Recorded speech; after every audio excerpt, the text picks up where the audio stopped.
Welcome back to part 4. Well, we left off with my daughter seeing her daddy with red glowing eyes. Um, Moving forward with the fact of my daughter and her friend Daniela. Um, Daniela started to become a major issue.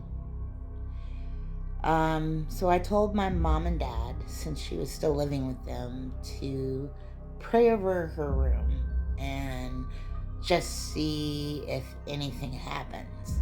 So one night, my mom and dad go into my daughter's room. She was in there playing, and Daniela was there with her, as she's told us. And my dad starts, anointing the room with anointed oil and praying.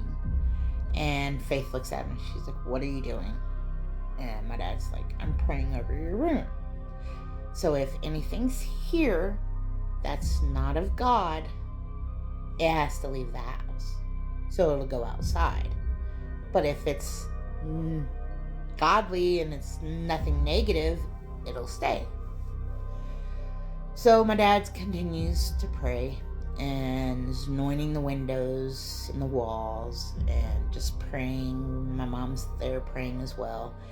And the next thing they know, Faith says Danielle is outside and she's at her window and she wants to come back in. My dad says no, because if she was godly or positive, she would be able to stay in the house. So with her being outside, that means she's not good.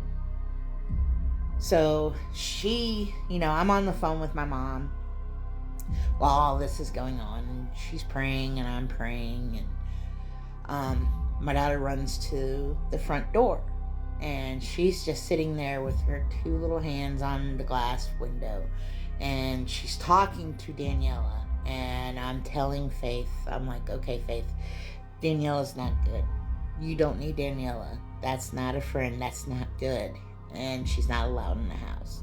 You cannot allow her back in the house." And she's like, "But Mama, she's wanting me to open the door to allow her to come back in." And I'm like, "No, she's not allowed to come back in the house." Since then, and this has been years and years and years ago.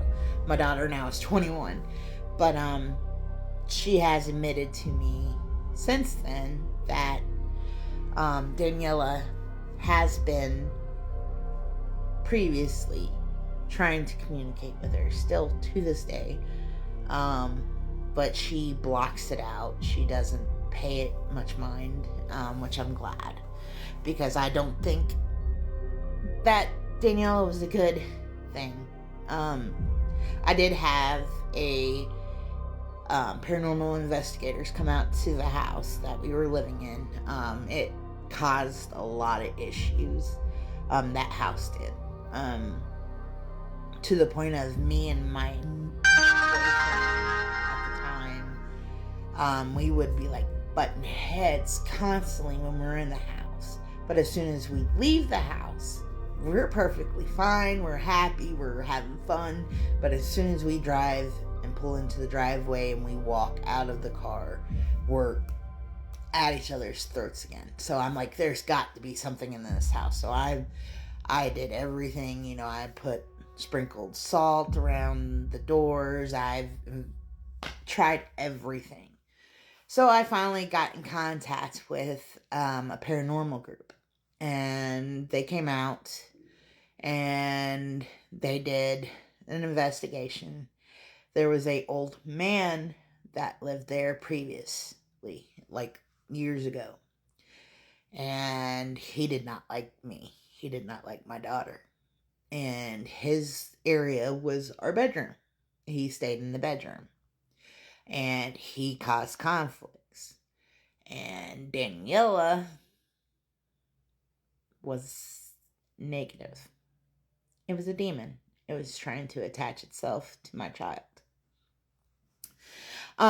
Going back, before we got that house, we went in and we were looking at it as well as some other couples.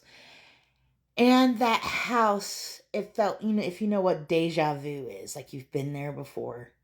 When I walked in there, I just felt like I'm home. I'm meant to be here. This is my house. I want this house. So, my boyfriend at the time, he's sitting there, he's like, I don't know about this house. I'm like, no, we're getting this house. I'm supposed to be here. It was meant for me to be here. For some reason, I need to be here. Like, I've been here before. And we got it that night, which is really, really weird because they had like tens, like maybe 20 people wanting that property. And we got it. So the more I've thought about it over the years, I'm wondering if by chance something happen for me to be able to get the place so my child could be affected by that. Moving on. I moved up here to Montana about 4 years ago, and I met my now boyfriend.